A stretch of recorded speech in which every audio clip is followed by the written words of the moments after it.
At dahil nga sinipag tayong magluto ng hapunan, heto ang aking versyon ng Bistek Tagalog. Halos nangalahati na ako sa kakapukpok ng karneng baka nang maisip kong videohan ang proseso. Bakit ko pinupukpok?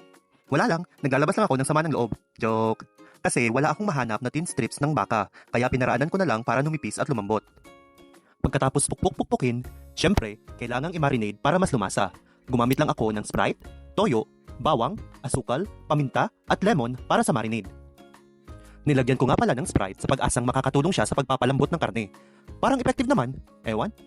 At sa mga nagtatanong kung bakit lemon at hindi kalamansi, ay huwag nyo nang itanong.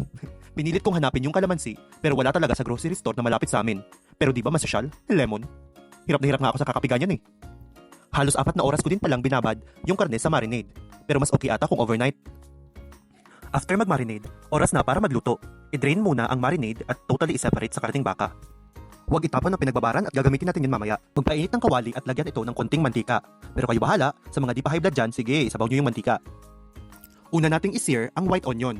Hiniwa ko lang pala yan ng pahiga para makabuo ng mga onion rings. Di daw yan beefsteak kung hindi pa ring ang sibuyas. Kapag medyo nag-caramelize na yung sides, pwede mo na siyang iset aside.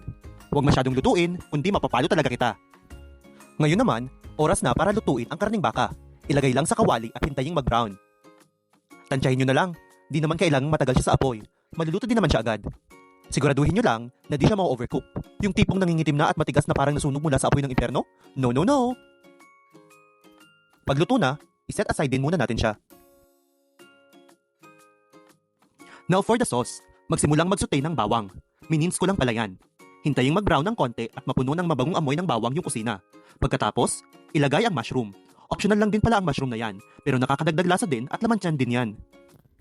Pagkagisa ng mushroom at bawang, ilagay yung marinade na sinet aside kanina. Kung natapon nyo na, ay ewan. Tapon nyo na din yung niluluto nyo. Sabi ng iset aside eh. Nilagyan ko din pala yan ng Knorr cube na tinunaw sa tubig. Konting toyo at konting paminta to taste. Then, hayaan lang na mag-simmer. At ito, gatas. Tinunaw na cornstarch. Paunti-unti lang ang lagay para lumapot ng konti ang sauce. Dami kong nagawa, pero 5 kutsara lang yan ang nagamit ko. Ayan, patapos na tayo. Ihalo lang yung lutong karne ng baka, ilagay yung onion rings, at imekos-mekos. Nagtira ako ng konting onion rings for plating. At kapag namekos-mekos mo na, maglagay ng lemon juice. Alisin agad sa apoy para di mawala ang asim na dala ng lemon. At voila!